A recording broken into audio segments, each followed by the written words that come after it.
Hello and welcome everyone to Global Minds, the Harvard Alumni for Global Development podcast. This is your host Vivek.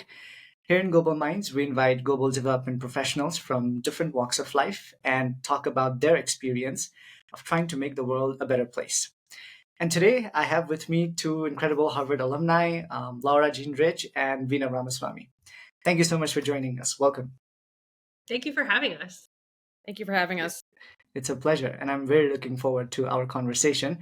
But before I begin, I'd like to provide a short introduction of Laura and Veena for our audience.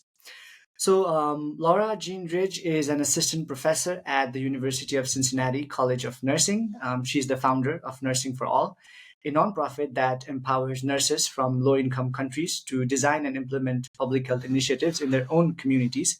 And we'll definitely talk about Nursing for All quite a bit in our conversation. But before turning to teaching, Laura was a nurse practitioner with experience in addiction medicine, primary care, and HIV. And she practiced at the New York City Health and Hospitals Corporation. Laura holds a PhD in occupational and environmental health nursing from NYU, a BS and MS from Columbia, and a bachelor from Harvard. Similarly, we also have with us Veena Ramaswamy, who is the head of strategy and corporate development at Guardian Life, one of the largest mutual life insurance companies in the world. She's also the co-founder of Nursing for All and has been serving as the treasurer of the board. Veena is an experienced executive with proven track record of driving strategic growth for financial services, fintech, and insurance tech companies, and she earned her MBA from the Harvard Business School and holds a Bachelor of Science in Economics from MIT.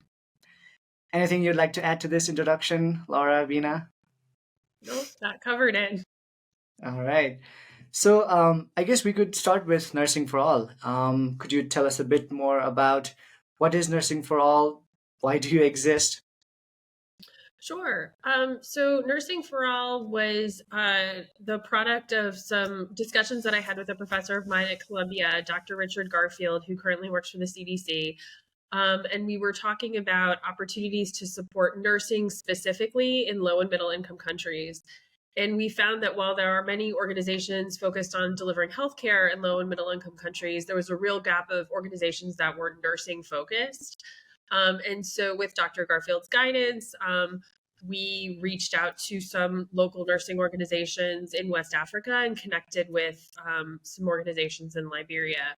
That was about 10 years ago. We recently celebrated 10 years of offering programming in September of 2023. But we've been operating continuously in Liberia during that time. So through the Ebola epidemic and the COVID pandemic, we offer 3 programs in Monrovia, which is Liberia's largest city, and then 6 programs in Ganta, which is Liberia's second largest city. But for context, talking about the second largest city in Liberia is a little bit like talking about the second largest city in New York. There's a real gap. And that was a very conscious decision that we made in collaboration with the nurse leaders who work with NFA, that we wanted to focus on providing programming outside of Monrovia because that was where it was needed most. I see. So this kind of began at your time in Columbia, and you were pursuing a master's degree there. That's right. Is that correct? Yeah. But master's in nursing. Right. Okay. But Veena, how did you come to join Nursing for All? Yeah, sure. So I've known Laura since we were kids growing up. And when she was in graduate school at Columbia, she was sharing with me her interest in starting an organization around this. And for me, I work in finance, and at the time I was in investment banking, and I just thought it was really powerful to have an organization that would help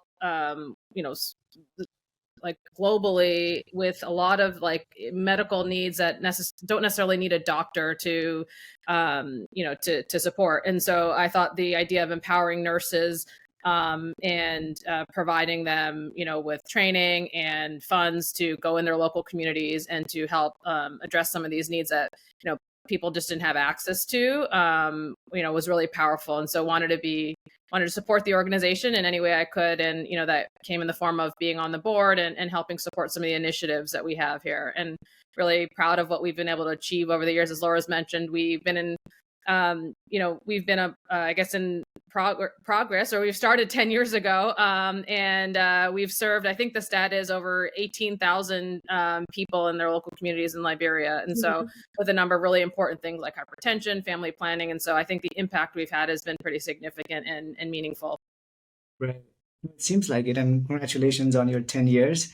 Thank And you. we'll definitely talk more about, what the journey has been like, and, what do you hope to see in the future. But I think going back to the gap that you were trying to fill, and Laura and Veena, you both mentioned that, there was sort of this need to empower nurses. There was this already an industry kind of that funded public health programs, but not really empowering nurses to go in their own communities and serve the people. Can you elaborate more on this? Why was it important to, act on this? Yeah, so I was just really proud of being a nurse, and I was really pleased with the things that I felt that my training had taught me to keep in mind when I was working with patients. It was intuitive to me that as you learn in nursing school to think about the whole patient and the socioeconomic barriers to health that patients often face that impact their health quite directly, those barriers would be as high or higher in the low and middle income parts of the world. And so to me, I thought nurses really had outstanding value to add to those situations because of the nature of their training.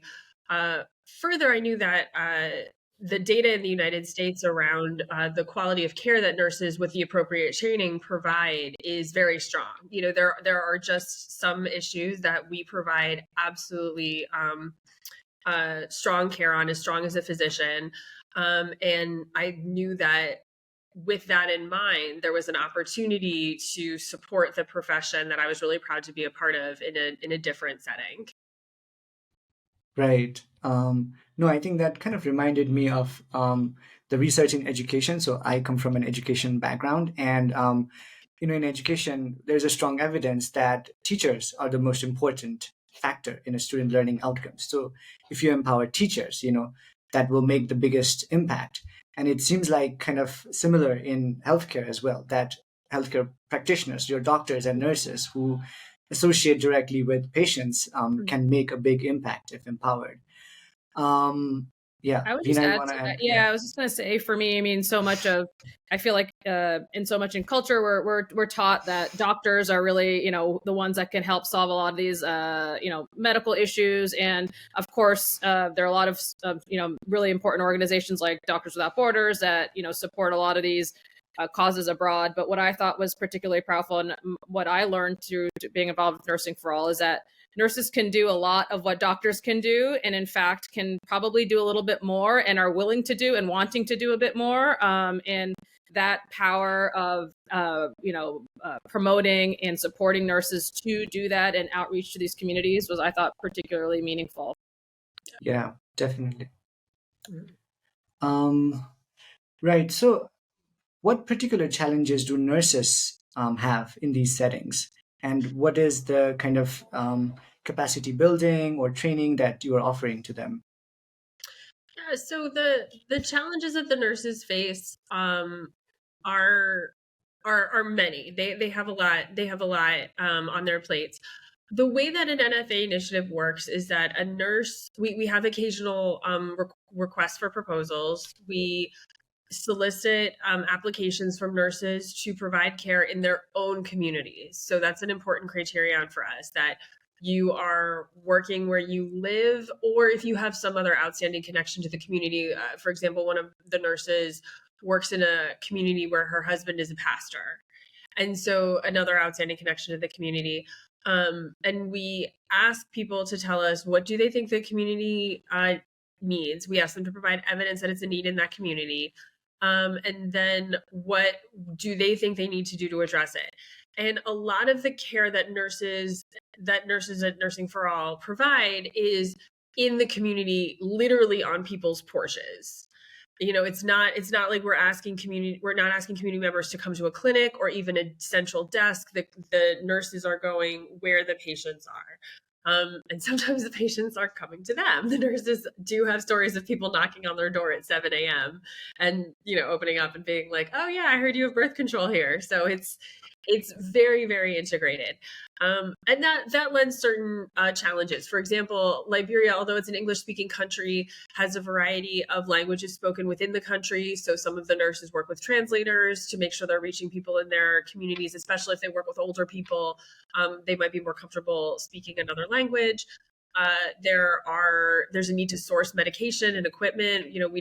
We provide them funds for that, but the nurses do obtain it. It does mean that because they can avail themselves of private pharmacies and private medical equipment stores, they are often able to get what they need. They don't face shortages, although there's an overall dearth of medication and medical equipment in the country. It's just the nurses that work with us circumvent it by going private. So that's a lot. That's a lot on someone's plate. I mean, keeping in mind that the nurses are primarily trained to diagnose and treat disease, we're sort of asking them to be their own little startup, although we do not charge for our services ever. But all of the responsibilities that go with managing a startup are involved in terms of planning your schedule, reaching your market, getting people to engage with you. And the nurses, I think, do a really superb job with that. The other challenge that we've heaped on their plate is that we only support nurses part-time. With the exception of the two supervisors, we have one supervisor in Monrovia and one supervisor in Ganta, both of whom are nurses themselves. We really want to avoid contributing to internal brain drain, that is hiring people away from the public sector into the private sector when they're needed in the public sector. So we're very insistent that we're only supporting part-time initiatives. And that has been a challenge for the organization. We've had nurses that will be transferred by their primary job, and the initiative will unfortunately go away because they're no longer in the community where they were offering services due to the transfer. But it's something we're really committed to. And so the nurses face all of those challenges. In addition to the challenges that providers face regularly. I really care about this patient, but I can't seem to get them to adhere to their prescribed medication regimen. This patient has dropped off the face of the earth. They're not answering their phone. I will say that some of the nurses, their location in the community really contributes to retention. Sometimes they, they'll literally knock on people's door to be like, hey, what's going on? Or they'll hear from a relative, like, oh, they went to their village for a little bit. Things like that, I think, are invaluable. But it's a lot. We do try to offer them a variety of supports. Obviously, we offer them funds for all of their supplies. We try to keep the bureaucracy to a minimum. The supervisors that work with them have the opportunity to identify training needs. We have offered trainings to the nurses. We've also paid for nurses to attend other trainings. Those trainings do not have to be clinical. There have been leadership trainings and things like that. But it's a multifaceted challenges with multifaceted approach. It's not one coherent thing. But I think that's worked well for us over the years. I think just doing one thing at a time. Yeah, definitely. And Veena, you sort of alluded to the large scale of impact, that the number of people that you've been able to reach. What has the results been like? How has this changed the community? And I'm sure that has also changed over the years, like your relationship with the community, how you've done this work. So could you talk a little bit more about the impact it has had in the communities that you're working? Sure. Happy to start with that one. I would say, this happened recently, but one of the things that was most telling, I think, about our impact over the last 10 years is, initially we've had the nurses will come to us and talk about where they think there are needs within their community and what problem they're trying to solve and how they would set up kind of their work and, what specific, communities they're focused on, et cetera. But now what we're starting to see is folks in the community come to us and ask for certain services from us. So I think that's a really the testament to the organization, the impact we're having is that people are viewing us as a kind of solution for a lot of these medical needs in the community, versus a like one-off kind of provider. And I love that about the organization as we think about growing and expanding in the future of how do we kind of take those requests too from the community and tailor programs, go forward and find the right people to focus on them. So that I think is a testament to the success and the impact of the organization. Yeah, definitely. Right. And we also, we started talking about the challenges that nurses face, but as a small nonprofit, I'm sure you have your own challenges as an organization, probably to gather funding. So what has that been like? What are the challenges that you have faced as an organization working in this field? I think we've had a couple of different things. One has been, to your point, the operational organizational issues, funding. I mean, everyone says you think you're, going into a nonprofit to do programming, but really you're going in to do admin, and everyone's like, "Oh, that won't be me," and then it's definitely you. So we've had, operational issues of our own to contend with.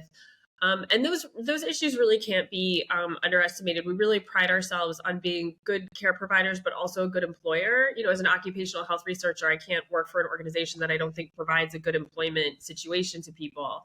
And we know we're a good employer because the nurses are always pushing us to expand, because in part they want their patients, they want to see us provide more services to patients, but also because they want their friends to work for Nursing for All.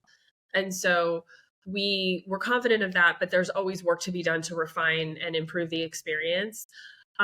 We also have had, those internal operational issues are always a challenge, but then over and above that, the Ebola crisis was about a year after we launched programming, and we had to decide how we were going to respond as an organization. And we initially framed it that way, which was not a mistake, but it was just the wrong framing. The framing was, how do the nurses want to respond to the situation?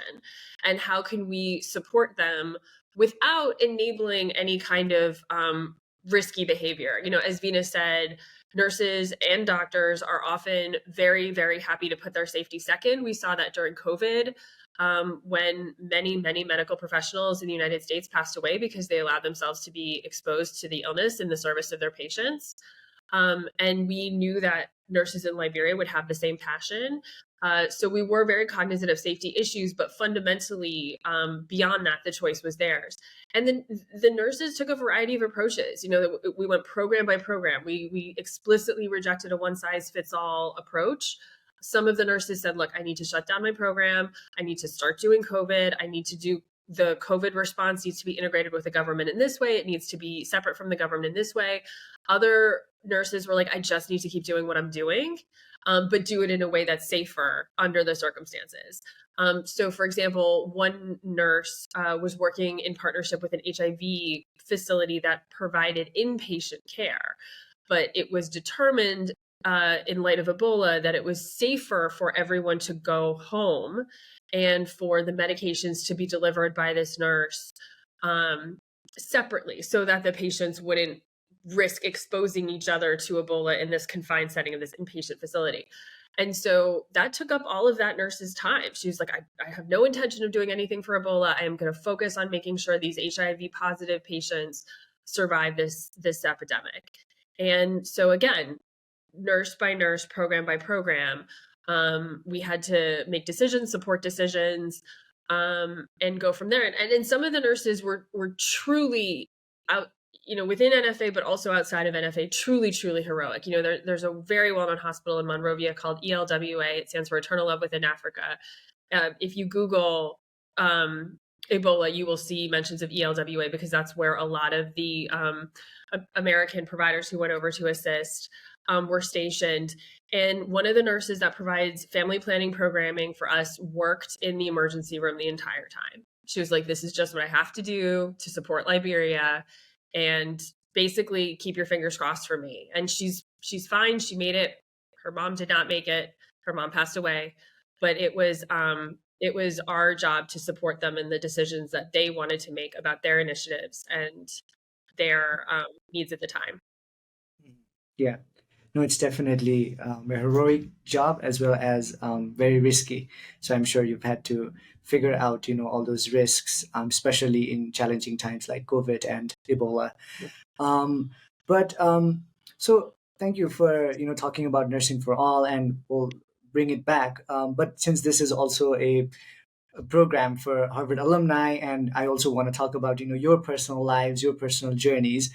Um, I think I'm also interested in seeing, because you both have separate day jobs. This is not your full time job, and Veena, especially you have a very different, what it seems like a different career than nursing for all. You started with investment banking, you did your MBA, and then you've been leading strategy and corporate development at big fintech, insurance tech companies. How do you compare these two worlds? How is it different in your view? Um, so for me, they're very different. But I think what is great about them being so different is that for me, nursing for all is a place for me where I can kind of disconnect a little bit and really focus some of the like business skills and financial skills that I've had in another context in a way that I can see the impact more directly. Sometimes when you're at some of these bigger corporations and you're working on large deals or large strategic projects, they can be long-term projects that, as somebody sitting in an office, you don't necessarily see the on-the-ground results of what we're doing every day. And so with Nursing for All, what I find, really interesting and frankly fun is to be able to spend some of my time in an area where, one, I'm learning too. So I'm learning about the impact that nurses can have. I'm learning about how we respond to things like COVID and Ebola, which I just don't have in my day-to-day, like I would say, day job. But I'm also learning how I can apply some, analytical skills to whether it be looking at the impact we're having, on the ground with nurses, or also, like, frankly, even financially, as you were mentioning, I'm treasurer of the board as well. So thinking about how I can, leverage my existing skill set in a different context that has, a direct impact that I can see, and, seeing the results, because, as we've been talking about, the initiatives are so localized, and we get feedback constantly from other board members who are interacting with the nurses on the ground all the time, and just seeing that kind of immediacy of results and impact we're having on a community is really powerful. And so for me, it's a nice complement to my day job, and it's something I look forward to whenever we have meetings or sessions on Nursing for All. Yeah, no, that's great to hear. And for you, Laura, this is kind of in the same vein as what you've been doing over the years. In fact, your PhD dissertation kind of links with this. Is that Mhm. correct? Absolutely. Yeah. I was really, Yeah. really interested in occupational health among nurses in Liberia.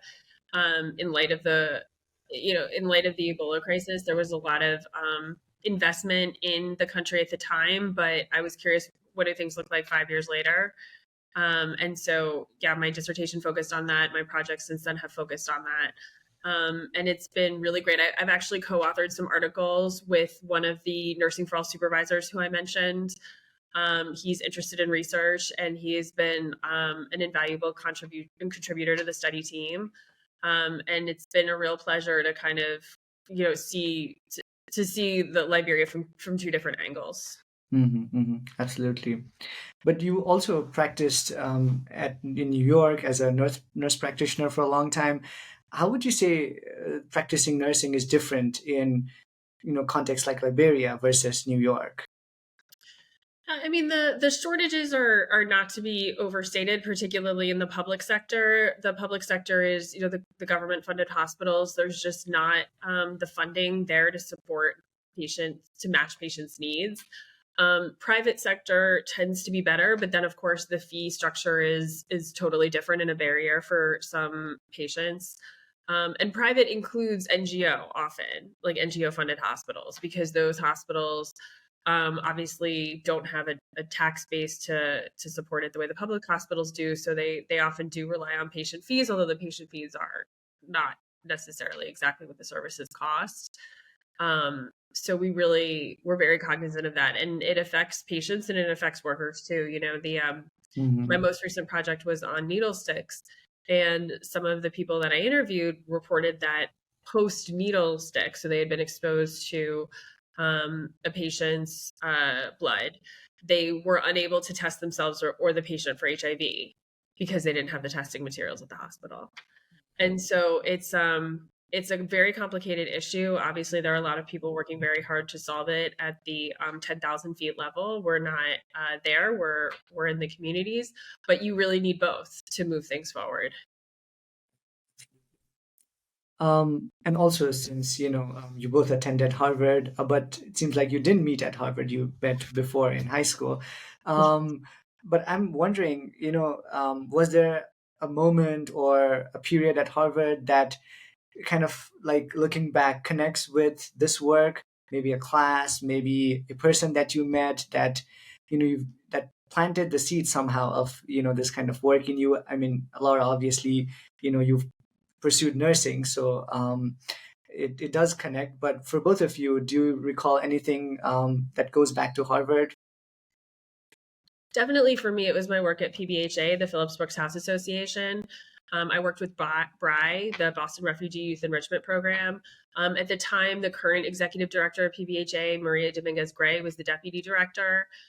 It was just an outstanding opportunity to get involved with public service at both the programming and operational level if you chose to. I was a student officer, so we did things like budget review, scheduling retreats, attending board meetings, things like that. I would say enabled me to think that I was even somewhat qualified to start a small nonprofit in a way that I would otherwise have never considered myself qualified. Obviously, I did additional training and did it in partnership with a lot of other people, but it did provide me with the opportunity to build those skills at a very young age and to work with wonderful professionals who were very used to dealing with students and knew exactly the right way to sort of help us along. And also I think it changed my identity. It wasn't like something I did, it was like who I am. And I think that PBHA does that for hundreds, if not thousands of students every year. And I think that, it's a really wonderful organization that I'm sure many people that you talk to over the course of these podcasts will name check, because so many of us are involved and so many of us really considered it like the cornerstone of our Harvard experience. That's amazing. Yeah, should look more into it. And Veena, for you, anything that comes to mind? Yeah, sure. So for me, as you mentioned, I went to business school at Harvard, and there was a class I took, I remember my second year, called Board of Directors and Corporate Governance, where you're going through case studies and examples of various board situations and how to formulate boards and how to like react as a potential board member in the future. And, it's something that, I found to be actually extremely valuable, especially as, you think about how to get involved in kind of the board community or the board ecosystem post graduation. And, serving on a nonprofit board was something that is, more accessible near term, versus, larger corporations. And for me, it was always important, if I were to be involved in a board capacity, is to have some tie to the organization or some personal, frankly, interest in it versus just, being another person, to be on a board. So the personal connection with Laura, seeing what she kind of learned and experienced in graduate school, and what she was trying to build with Nursing for All, was just like the perfect, I feel like, recipe for hopefully to be involved, and then to hopefully continue to grow in this capacity on serving on the board, and also expanding the organization and hopefully leveraging what I've learned in school, as well as the working with Laura in having a meaningful impact to NFA. Right, definitely. I think that personal connection really matters. Yeah. And if I recall it right, Laura, you mentioned there was another Harvard alumni who was also part of this at the beginning. Yeah, my my blockmate, Kim Kosenuik, she and I were also roommates junior and senior year. She was a co-founder. She graduated from Yale School of Management prior to our, starting NFA. And so we were really excited to have MBAs on the board. Because it was really important, with Dr. Garfield and I kind of bringing the clinical perspective and a little bit of nonprofit know-how, having other people who had more, who just had more business acumen, organizational acumen, was huge. But yeah, Kim currently works for Children's Hospital of Philadelphia. I see. Yeah. But no, as you said, that community of supporters, that diverse strengths, is very important for any organization. And Yeah, how has that been like you for NFA?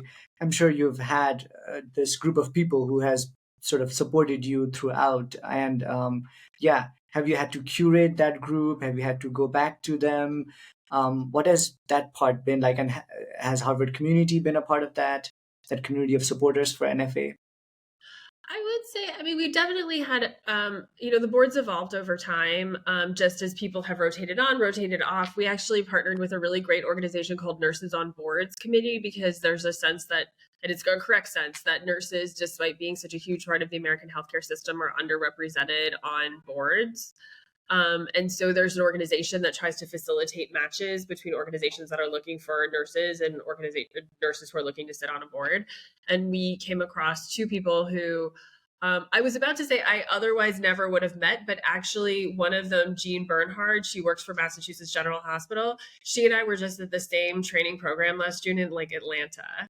And so it's just one of those funny things where you kind of do run into the same people over and over again in certain spaces. But they were great. And I would say that really the boards kind of come from a variety of perspectives. One board member I just sat next to at an event, and I was in the program, and she tapped my name in the program, and because it was a dissertation relevant event, and she's like, "Wait, is this you? Is this your dissertation? My dissertation had Liberia in the title." And I was like, "Yeah." And she's like, "Well, I'm from Liberia." And it was just like, "Oh, okay, sure." And she was like studying at Nursing for All and really, at NYU, and was really interested in what we were doing. And it's been some serendipity for sure. In addition to other approaches.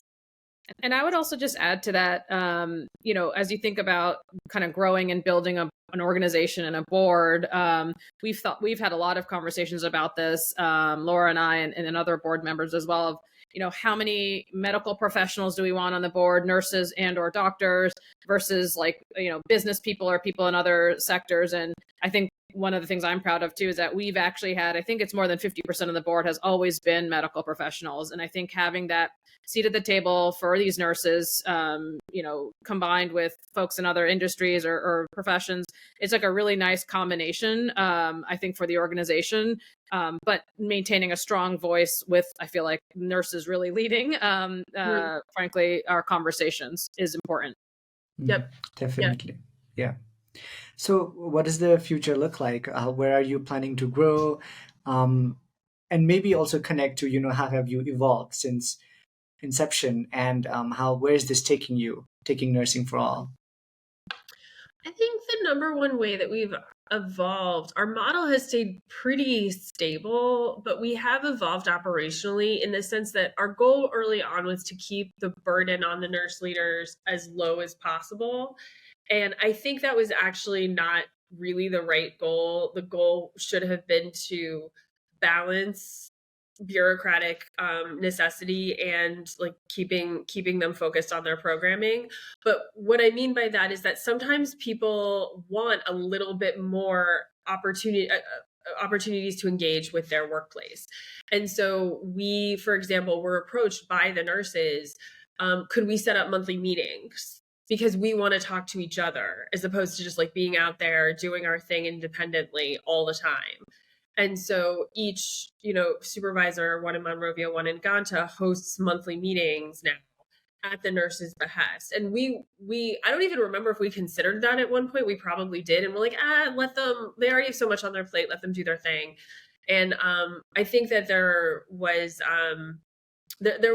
more of a need than we realized, and a desire than we realized, for some support across initiatives. And then in terms of how we want to move forward, I mean, we just want to offer services more places. I don't think we have any particular interest in moving out of Liberia. Although, of course, we think our model is useful and could be implemented in a variety of places. That said, Liberia is struggling right now, as are so many countries, with inflation.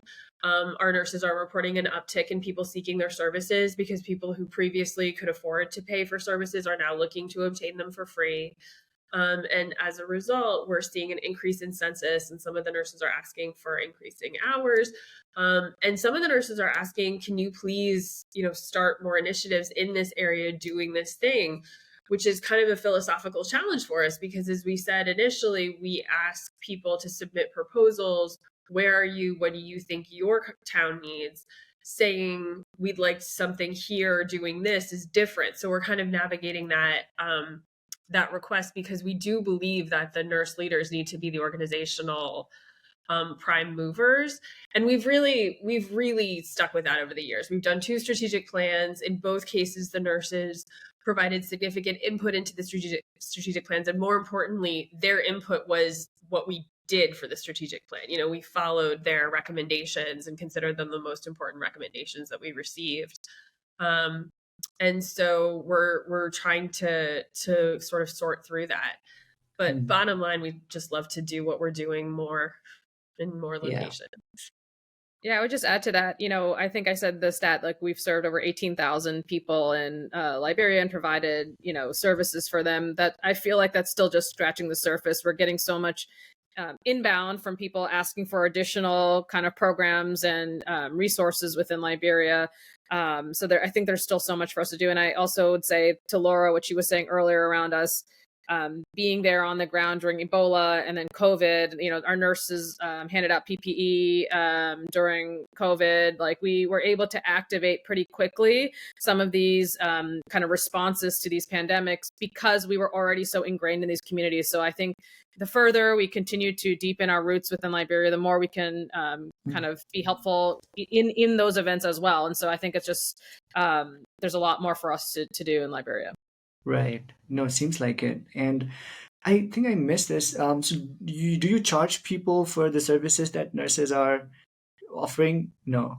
No. And we, Right. we do our best to make sure that the community has, not that we've ever had any issue with our nurses acting in any other way, but we do our best to make sure that the community has the information of the local supervisors, so that if they ever feel that they're being charged in some way, that they have recourse. Yeah. And have you found this model to be sustainable?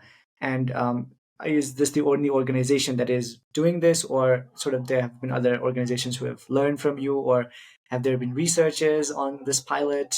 What is the sort of the sustainability and replication of this work? I mean, in and of itself, the work is not sustainable in the sense that people mostly mean that, because we're providing services and providing salaries and not asking for any money in return. So insofar as, an organization that does that is never sustainable, we're not sustainable. We do have a very disciplined board, and we do not spend money that we don't have. And we're very lucky to have some very steadfast and generous supporters who have allowed us to keep operating. And we don't have concerns about longevity, but we do have concerns about expansion because those supporters can only do so much. In terms of replicability, it's difficult because scalability is sort of definitionally impersonal. And that's not to say that you can't provide wonderful services in a scalable way. Obviously you can, and there are many organizations that are doing that. But our sense of local leadership makes it more difficult to scale a model like ours. Placing local leadership at the center of our work more or less by definition inhibits scalability. And we're comfortable with that. We think that there's definitely room for both approaches. There's fabulous organizations in Liberia that are doing highly scalable things that are quite centrally operated, and they're making a big impact. We just think that, it's important to have both going. Yeah. But has the government learned anything or been influenced by this work? Have they tried to sort of replicate your approach?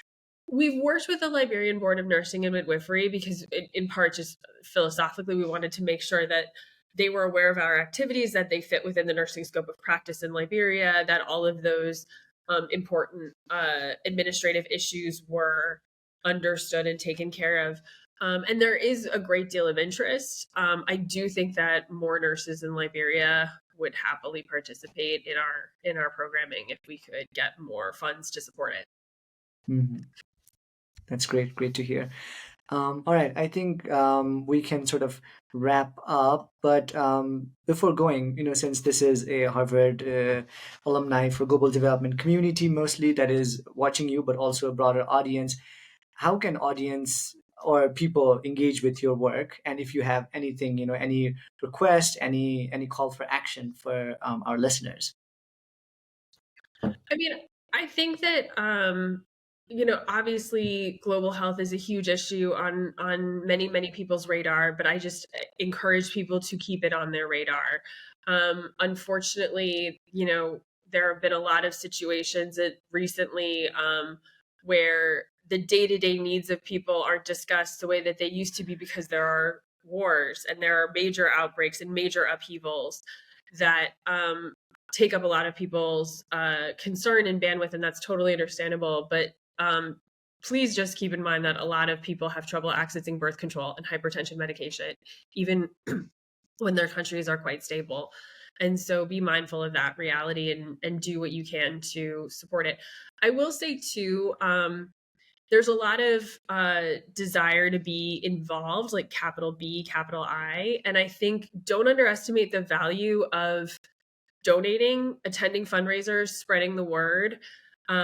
I think that those supporters are truly invaluable. It obviously we're happy to meet to engage with anyone at any level that they're interested in. But I just think that sometimes people feel that that's somehow not enough. And I want to discourage that line of thinking. It's huge. It's really, really big. And it's incredibly helpful. I do have some friends, actually, the one I have in mind is a Harvard alum who says, look, I'm donating 10% of my salary and I'm splitting it up among causes. They're not all global, but that's like what I'm doing. And I think that kind of thinking is going to change the world as much as sitting on a board is, because both things are so important. Absolutely. I absolutely agree with everything Laura said. And I would just add, just to give a little plug, our website, nursingforall.org, has some great content. We have some kind of stories from the nurses on the ground and their impact that they've seen from their work in the communities. And so I would just encourage people to go check out our website and hear some of the nurses' stories. And, we look forward to your support for our organization. Yeah, no, thank you. And I'll make sure to add the link for the website in our description. Oh, thank you. Thank you. Yeah, absolutely. Well, it was a great pleasure having you. And thank you so much for your work and for sharing about your work. And I hope it goes well. The plans you have come to fruition, and hope to see you again and invite you again, hopefully. Thank you so much. This has been really fun. Great. Thank you so much. Thank you.